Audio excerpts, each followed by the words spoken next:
quelques mois après ma conversion. Et personne ne m'a averti, personne ne m'a rien dit. J'étais avec un inconverti et j'ai pas été assez prévenue, je pense. Et ce qui s'est passé, c'est que finalement, sans trop écouter la voix de Dieu, puisque au final, j'avais pas eu connaissance de l'importance de pas se mettre sous un joug étranger, de pas se mettre avec un non-chrétien. Tu étais jeune dans la foi aussi. J'étais jeune dans la foi, j'avais quelques mois de conversion à peine. Et j'avais surtout ce désir de me marier, cette blessure qui n'était pas guérie. Et finalement, je me suis mariée avec cette personne. C'est là où je tombe dans un désert profond. Je vis avec un homme qui n'est pas amoureux de moi, un homme qui me rabaisse tout le temps, un homme qui est violent. Je me rends compte que je me suis complètement trompée et que je n'avais pas écouté Dieu. Et qu'en plus d'un non-chrétien, il n'était pas sympa du tout avec moi. Il dévalorisait, il était violent. Et je me suis dit, je ne peux absolument pas divorcer, c'est impossible.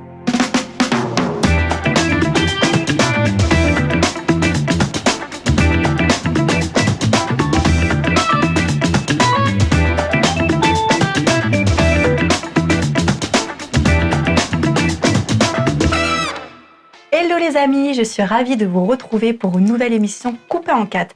Alors comme toujours, on va faire un petit relooking à une personne qui va nous raconter son histoire. Et la femme que nous accueillons aujourd'hui a grandi dans la violence, avec de mauvaises fréquentations. Elle a été victime d'harcèlement scolaire, divorcée puis remariée. Aujourd'hui, elle est pasteur, elle évangélise dans les rues avec son mari afin de les préparer pour une grande mission à venir. Alors, est-ce que vous êtes prêts à découvrir comment Dieu a radicalement changé ses perspectives de vie ? Eh bien, c'est ce qu'on va découvrir ensemble avec l'histoire d'Amaya Posada.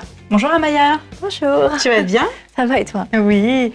Alors Amaya, moi je me réjouis de découvrir ton histoire avec Dieu.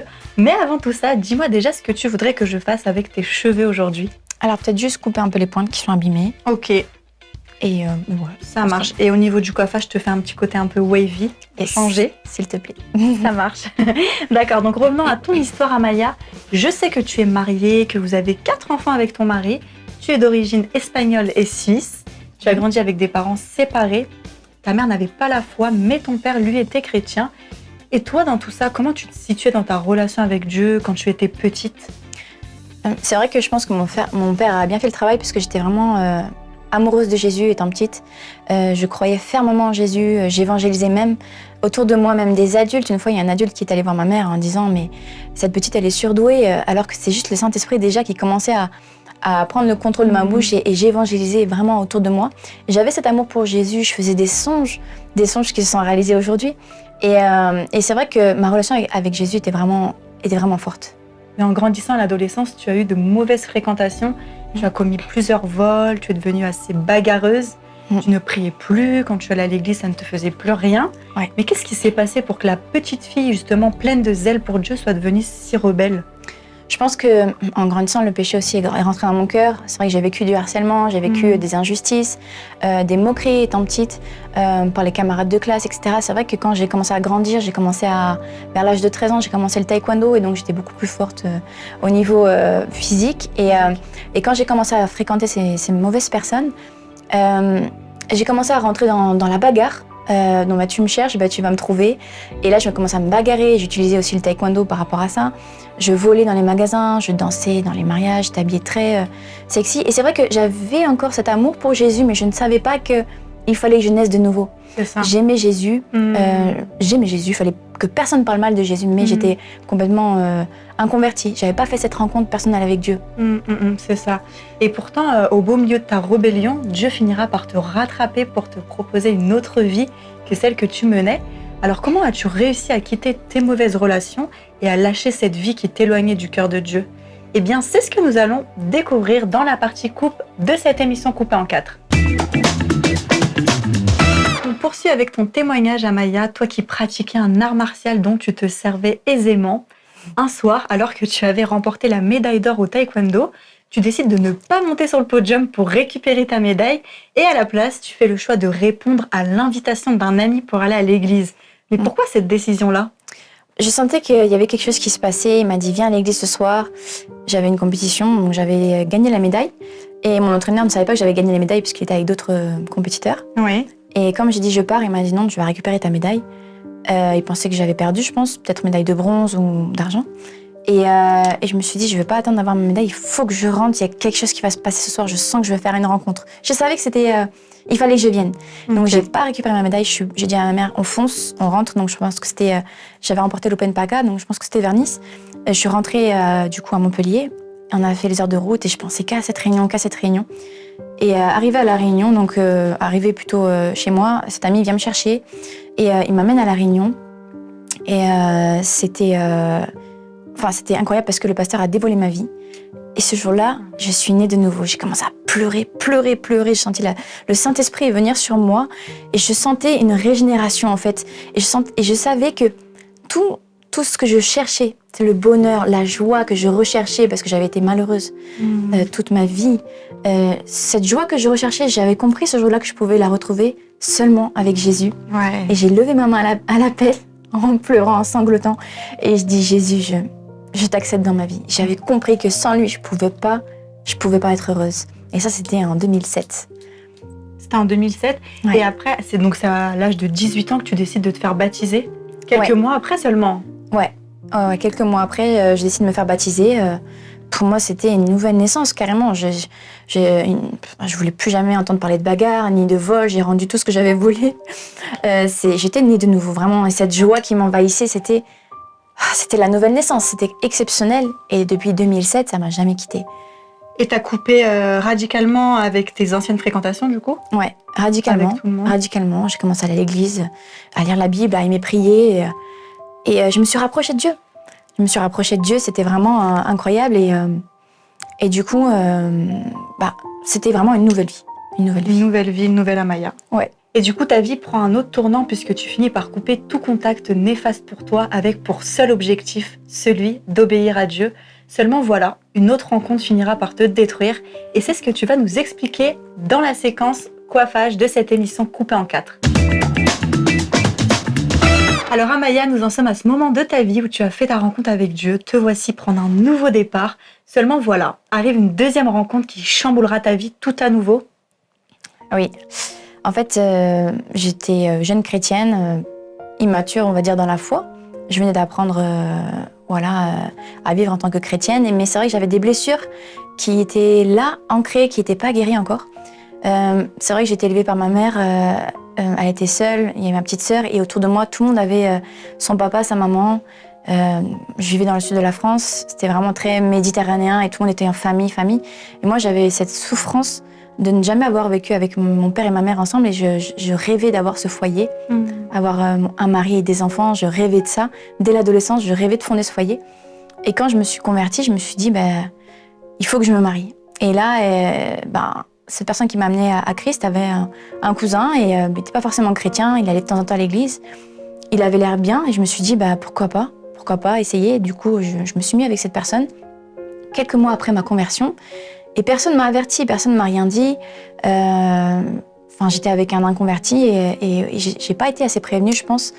Et ce qui s'est passé, c'est que finalement, sans trop écouter la voix de Dieu, puisqu'au final, j'avais pas eu connaissance de l'importance de ne pas se mettre sous un joug étranger, de ne pas se mettre avec un non-chrétien. Tu étais jeune dans la foi aussi. J'étais jeune dans la foi, j'avais quelques mois de conversion à peine. Et j'avais surtout ce désir de me marier, cette blessure qui n'était pas guérie. Et finalement, je me suis mariée avec cette personne. C'est là où je tombe dans un désert profond. Je vis avec un homme qui n'est pas amoureux de moi, un homme qui me rabaisse tout le temps, un homme qui est violent. Je me rends compte que je me suis complètement trompée et que je n'avais pas écouté Dieu. Et qu'en plus d'un non-chrétien, il n'était pas sympa du tout avec moi.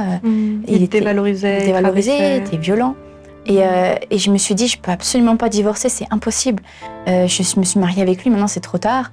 Et puis même des fois, quand j'étais victime de violence et que je partais des fois chez ma mère, à l'époque, on me disait, mais pourquoi tu pars? T'as pas le droit de faire ça, t'es mariée, maintenant tu restes, ton témoignage.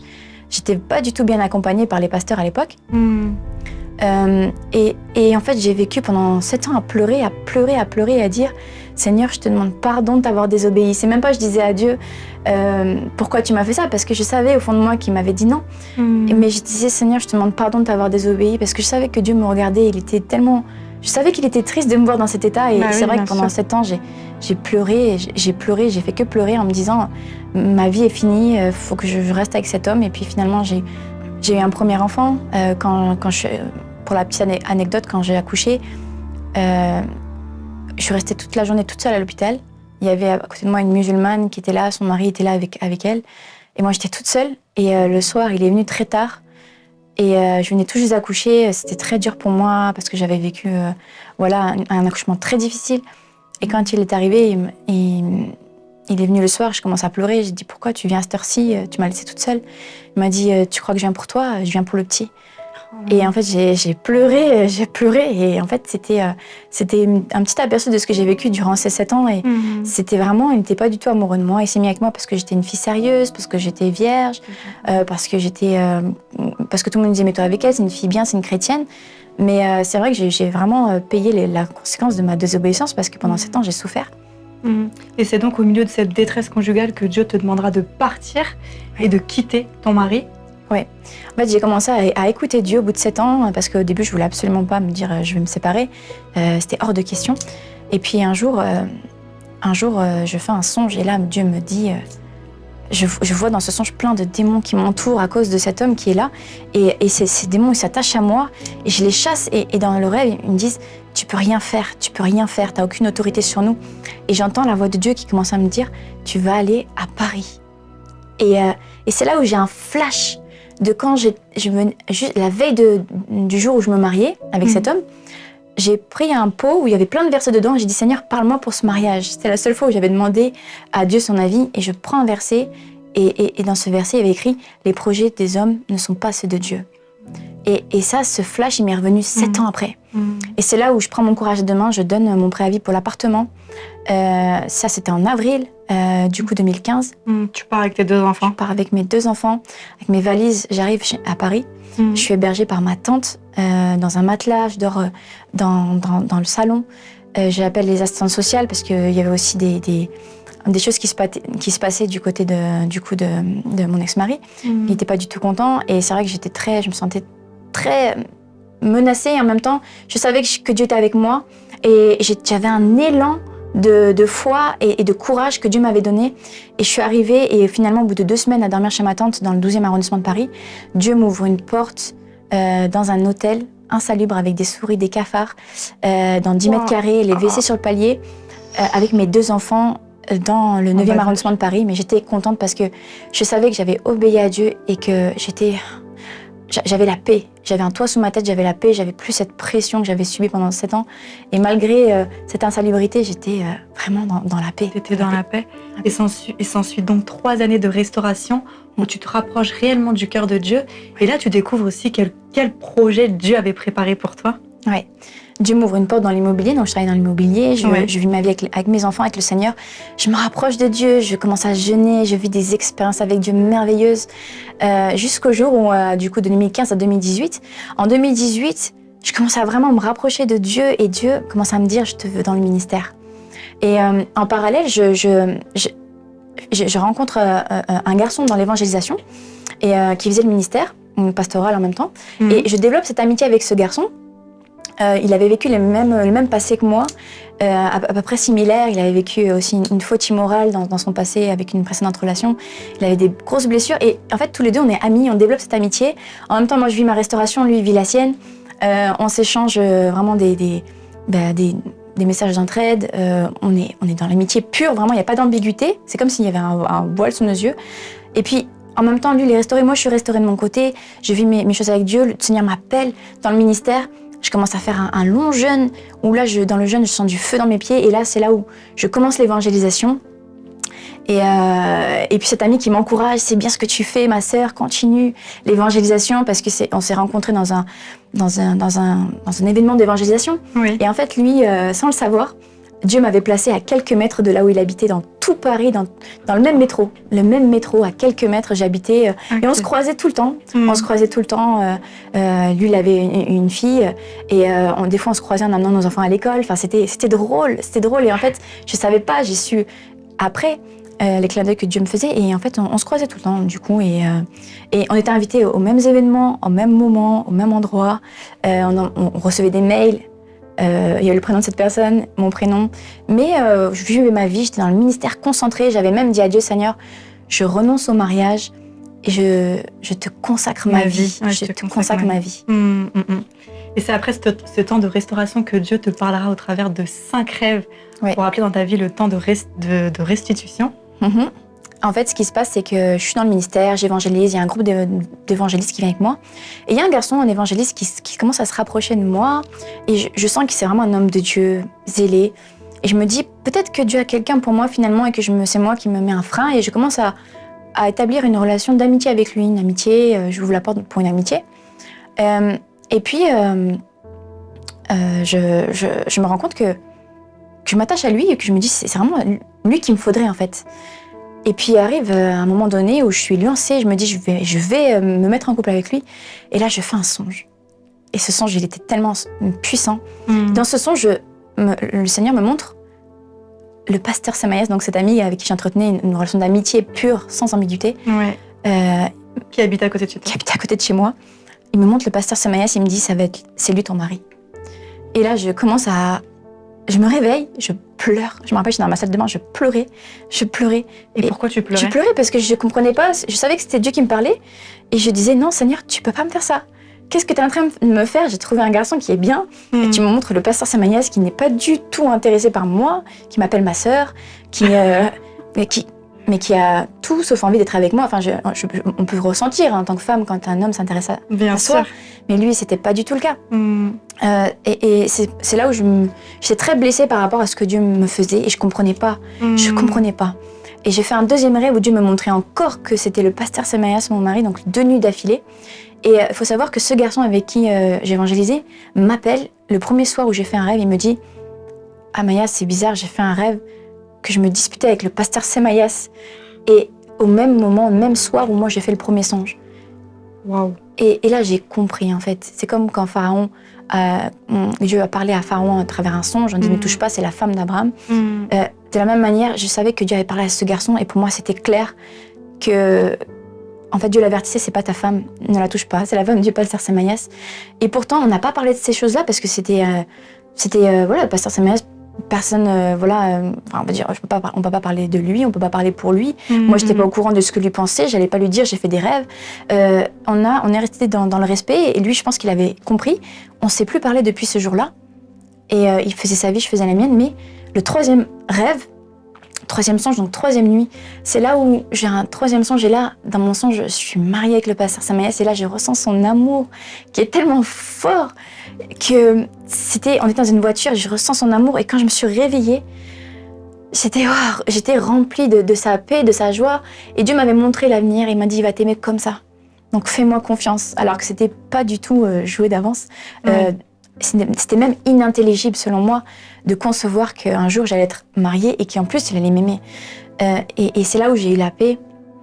Et donc ça c'était la 3e nuit et donc la 4e nuit, donc j'ai fait un autre rêve et donc c'était la même chose. Dieu m'a montré que j'allais être mariée avec le pasteur Semaïas et qu'il fallait que je m'accroche à ça et que je reste en prière. Et donc en fait, moi j'ai fait 4 rêves, 4 nuits d'affilée et c'est lui qui a fait 5 rêves. Ce qui s'est passé, c'est que j'ai gardé ça pour moi. J'ai vraiment rien dit. Tu lui en as pas parlé du tout? Pas du tout.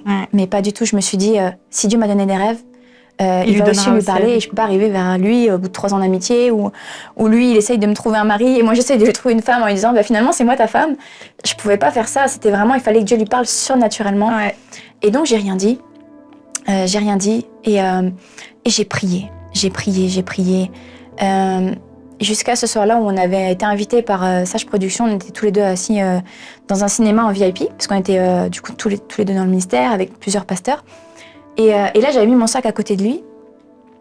Et là, je vois que j'avais toujours rien dit. Et puis, il m'aimait bien, mais on n'était pas en couple, donc il voulait pas que les gens pensent qu'on était en couple. Donc, il avait pris mon sac, parce qu'il était quand même très sage et très respectueux. Il a mis mon sac un siège plus loin et il a laissé un siège entre moi et lui. Et moi, ça m'avait tellement blessée ce qu'il avait fait parce que je savais que c'était mon mari, mais lui ne savait pas. Et en même temps, je pouvais pas lui en vouloir parce que c'est normal, il a toujours été très respectueux envers les femmes, envers moi, il serrait la main. Et Et j'étais tellement blessée et il dit ah il y a un ami à moi qui va venir et tout. Du coup on a commencé le film, on avait un siège entre moi et lui et tout le monde était assis à côté sauf moi et lui. Il y avait un siège entre moi et lui et j'ai commencé à pleurer. Il ne le savait pas, il le voyait pas. Tout le long du film j'ai pleuré parce que j'étais tellement blessée. En même temps j'en voulais pas à lui, j'en voulais à Dieu qui lui avait pas encore parlé. Ça faisait déjà presque 2 mois que je priais pour ça. Pour que Dieu lui révèle. Et arrivé chez moi, je pleure comme je pense jamais j'ai pleuré de ma vie. J'ai dit à Dieu, Seigneur, maintenant tu lui parles surnaturellement. Tu fais comme tu veux, mais tu lui parles, je peux plus attendre. Et je pense que c'est cette prière aussi, ces sanglots, ces larmes que je déversais auprès de Dieu qui a fait que ça a déclenché les choses. Un jour, il m'envoie un message à je sais pas quelle heure du matin. Il me dit, Amaya, d'habitude il m'appelle ma sœur. Il me dit, Amaya, j'ai fait un songe, c'était trop fort. Lui, il n'a pas pu se retenir, il te l'a dit direct. Il me l'a dit direct parce qu'il a reconnu Dieu. Wow. C'est vrai qu'un homme qui priait beaucoup et il s'était trompé une première fois dans une relation où il avait vécu cette faute immorale, il avait vécu des traumatismes. Il voulait absolument pas une femme qui avait 2 enfants. Parce que lui, il avait déjà une fille. Oui, il avait déjà une fille et puis sa première relation avait déjà eu un enfant. Donc il a été traumatisé de beaucoup de choses. Donc en fait, tous les deux, on voulait vraiment faire la volonté de Dieu. Et il y avait aussi le ministère, tout un enjeu. Et il voulait vraiment que Dieu lui parle surnaturellement. Il voulait plus se fier à lui, à son intelligence et à son interprétation. Donc il fallait vraiment que Dieu lui parle dans le surnaturel. Et là, c'était clair pour lui. Et moi, quand j'ai vu le message, j'ai crié, j'ai sauté de joie. J'ai dit Alléluia. Je savais déjà que Dieu lui avait parlé. Et je remerciais Dieu, je louais Dieu, je savais. Avant même qu'il me dise quoi que ce soit. Et quand il est venu, du coup, on s'est vus. Et il m'a dit, voilà, j'ai fait 5 songes la même nuit. Et j'ai rêvé que c'était toi ma femme. Et moi, je le regarde, je fais, bah en fait, moi aussi, j'ai rêvé il y a 2 mois en arrière que t'étais mon mari. Et on s'est tout raconté, les songes. Il m'a tout raconté. Et il m'a dit, je veux plus lutter contre la volonté de Dieu. Et finalement, ce jour-là, on s'est mis en couple et on a décidé d'être vraiment sanctifiés, de faire les choses correctement. Dieu nous avait donné une 2e chance et on s'est pas touchés. On a vécu une relation Par téléphone. Lui, il était aux États-Unis, il était à Madagascar parce qu'il était déjà bénévole dans un orphelinat. Ah oui. Et puis là, on a cette relation vraiment très sanctifiée. On s'est pas embrassé, rien du tout. Et c'est là où je suis dans un camping chrétien. Il y a un couple d'amis qui ont reçu leur date de mariage, qui me témoignent de ça. Donc j'étais dans un camping chrétien avec ma sœur. Et là, je leur dis, priez pour moi, je veux recevoir la date de mon mariage. Je veux que tout soit spirituel, que rien soit charnel, même le jour de mon mariage, même si je savais que j'allais me marier, que Dieu me l'avait établi comme mari. Je voulais que Dieu me dise le jour de la date de mon mariage. Ouais. Et quand il prie pour moi, j'entends, c'était la première fois où j'entends Saint-Esprit me parler, j'entends le 13 septembre, sauf qu'on est en juillet. Et septembre, c'est dans 2 mois. Et je dis, il y a que c'est demain, quoi. C'est ça. Et alors moi, j'avais prévu une salle, un mariage, quelque chose de grand. Je me suis dit, ça va être quelque chose de grand, il faut que ce soit organisé à l'avance. Bien sûr. Et donc, je le note sur mon bloc-notes dans mon iPhone, mais je ne le dis pas à mon mari, du coup, au pasteur Samia, je ne le dis pas. On parle de tout, de rien. On était déjà très amis, meilleurs amis, mais là, on développe vraiment l'amitié. Vraiment dans le cadre du mariage et dans le cadre d'être de futurs mariés. Et donc, je garde cette date, je ne lui dis rien parce que je me dis, si je l'ai reçue, il faut qu'il la reçoive. Mais je me suis dit, non, c'est juste quelque chose comme ça, je vais noter, mais j'ai mis de côté, vraiment, j'ai pas porté attention parce que je me suis dit, c'est incohérent avec la réalité des choses. Et finalement, lui, il fait une mission aux États-Unis et il doit rentrer en France en septembre, donc pour la rentrée scolaire. Et puis là, son avion... les gens à l'aéroport l'empêchent de passer. Ils disent, vous pouvez plus passer, monsieur, c'est trop tard. Alors que finalement, c'était l'heure. Enfin, c'était l'heure normale, il n'a jamais raté un avion. Et là, il y a une personne qui était avec lui, un pasteur aux États-Unis qui lui dit, écoute, rentre à la maison, c'est pas grave, je te reprendrai un billet. Entre-temps, il reçoit une offrande pour l'orphelinat. Du coup, il entend que Dieu lui dit, va à Madagascar. Et cette personne, donc ce pasteur avec qui il était aux États-Unis, lui dit, écoute, j'ai reçu ce verset pour toi. Prends ta femme Séphora et ses 2 enfants et va dans le pays où je te montrerai. Wow. Et c'est moi, ton 2e prénom. C'est mon 2e prénom. Sur la carte d'identité, c'est Amaya Séphora. Et cette personne ne savait même pas qu'on était en relation ensemble. Et là, tout ça semble, le puzzle, ça semble, et il dit, Amaya, je crois qu'il faut qu'on vienne se marier à Madagascar. Je crois que Dieu nous demande ça. Il y a quelque chose qui va se passer ici. Et moi, je ne repense pas tout de suite à ce que j'avais mis de côté dans ce que j'avais écrit sur mon téléphone. Je demande des confirmations à Dieu. Et là, je reçois un message, va, c'est le mois de septembre, Dieu t'a donné l'enfantement, c'est maintenant, va où Dieu te demande. Je reçois des messages d'une personne qui m'envoie des versets, mais à chaque fois, c'était différent. Et là, c'était ça. Je dis, Seigneur, tu vas me confirmer ça aussi à l'église, parce que c'était complètement pas la façon dont j'aurais imaginé me marier. Et finalement, lui, il arrive à Madagascar, donc il sème l'offrande donc il a reçue pour la construction des bâtiments pour les orphelins. Et là, il reçoit à Madagascar, il m'appelle, il me dit, j'ai reçu qu'on doit se marier le 13 septembre. Et le 13 septembre, c'est la date que j'avais écrite, mais je ne savais toujours pas à ce moment-là. Et donc, je prie, je demande des confirmations à Dieu. J'ai dit, Seigneur, dans mon église, il n'y avait jamais de prophétie. Et je dis, Seigneur, si c'est vraiment ce jour-là, je veux qu'il y ait une prophétie à l'église qui se lève et qui me dise que je dois aller maintenant me marier à Madagascar.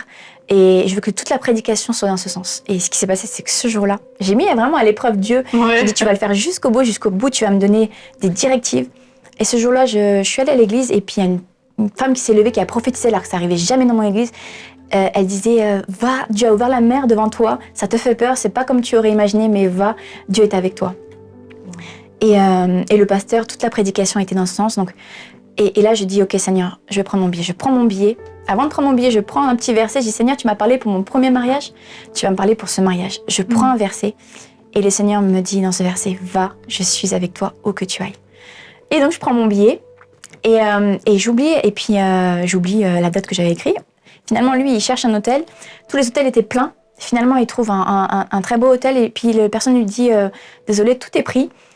Et il dit, ah, attendez, il y a une chambre qui est réservée, mais qui n'est pas payée, c'est la chambre de noces. C'est la chambre numéro 1307. Et là, j'étais vraiment incroyablement surprise par les clins d'œil de Dieu qui était avec nous, parce que 13, c'est le jour de notre mariage. C'est aussi le jour de la naissance de notre fils, et qu'on a eu ensemble, du coup. Et le 7, c'est le chiffre parfait de Dieu.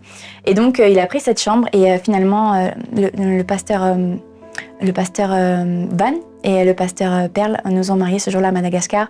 Et ce jour-là, on a fait notre premier bisou. Wow. En t'écoutant, Amaya, on peut vraiment dire que Dieu est le Dieu du recommencement. Et pour le coup, il n'avait pas dit son dernier mot avec toi. Et ça me fait penser à ce verset dans Matthieu 3, 33. « Cherchez premièrement le royaume et la justice de Dieu, et toutes choses vous seront données par-dessus. » Et c'est d'ailleurs ce qu'on va découvrir ensemble dans la partie finition de cette émission coupée en 4. Et on finalise tout doucement cette belle aventure coupée en 4 avec toi, Amaya. Aujourd'hui, tu sers pleinement dans l'œuvre de Dieu, car c'est avec ton mari que tu te tiens dans un magnifique projet que Dieu vous a confié, et notamment au travers de cette église. Oui, alors j'ai eu la chance que mon mari avait des parents spirituels, donc il était déjà dans le ministère pastoral, et avec ses parents spirituels, le pasteur Timothée et le pasteur Princesse Ahmad, ils m'ont complètement adoptée comme leur fille, et vraiment il y a eu un lien qui s'est créé vraiment très fort entre nous. Et ils ont vraiment vu en moi aussi ce ministère pastoral, parce que c'est vrai que j'exerçais le ministère d'évangéliste. Oui, j'exerçais la guérison, la délivrance, etc. Mais j'avais aussi ce côté bergère et enseignement, et mes parents spirituels l'ont vu, donc ils m'ont consacré en 2021. Et donc, je prêche avec mon mari dans l'église Jésus mon refuge, qu'on a actuellement à Paris et dans plusieurs endroits dans le monde. Et on a également, oui, dans le monde, en Nouvelle-Calédonie, au Canada, à Montréal. Mais les projets de Dieu dans votre vie ne s'arrêtent pas là, Maya, puisqu'en 2021, vous avez aussi fondé un orphelinat à Madagascar. Oui, parce que quand on s'est mariés, on est resté plusieurs mois bénévoles dans un orphelinat à Madagascar. On a vraiment aimé ce pays, et ce pays, je pense, nous a été donné vraiment dans la cause des orphelins. Et donc, on a pu fonder en 2021 un orphelinat qui s'appelle Orphelinat Jésus mon refuge Madagascar. Et actuellement, nous avons 34 orphelins qu'on a sortis des rues, on s'occupe d'eux en fait tous les jours. Ils sont nourris tous les jours, ils ont des vêtements. On s'occupe d'eux, vraiment on les prend en charge à 100%, on les scolarise dans une école chrétienne. Ils vont à l'église, ils ont connu Jésus pour la première fois à travers l'orphelinat, et on paye aussi des personnes, des missionnaires qui s'occupent d'eux à temps plein, 24 heures sur 24, 7 jours sur 7. Oui, vu que vous êtes ici. Et... Oui, voilà, nous on y va plusieurs fois par an pour essayer de voir si tout se passe bien, pour voir si les enfants...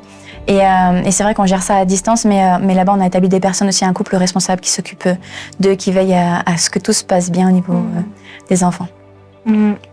Dieu est bon et merveilleux, et on peut constater qu'il connaît toutes choses. Il a des projets de paix et de bonheur pour nous. Il faut juste lui faire confiance, lui obéir, et c'est ce que toi, tu as fait, Amaya. En fait, je pense que quand tout le monde mettrait un point à une histoire, ou même nous-mêmes, Dieu met toujours une virgule et il réécrit, il continue à écrire l'histoire. C'est vrai que Dieu se sert toujours des personnes qui ont un passé parfois chaotique, ou parfois qui se sentent complètement indignes, ou même qui ont péché, qui ont fait des erreurs.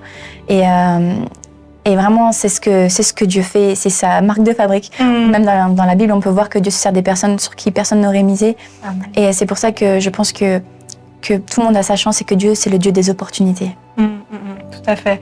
Arrive à présent le temps pour toi de te découvrir dans le miroir, Amaya, mais aussi le temps pour nous d'avoir un de tes précieux conseils.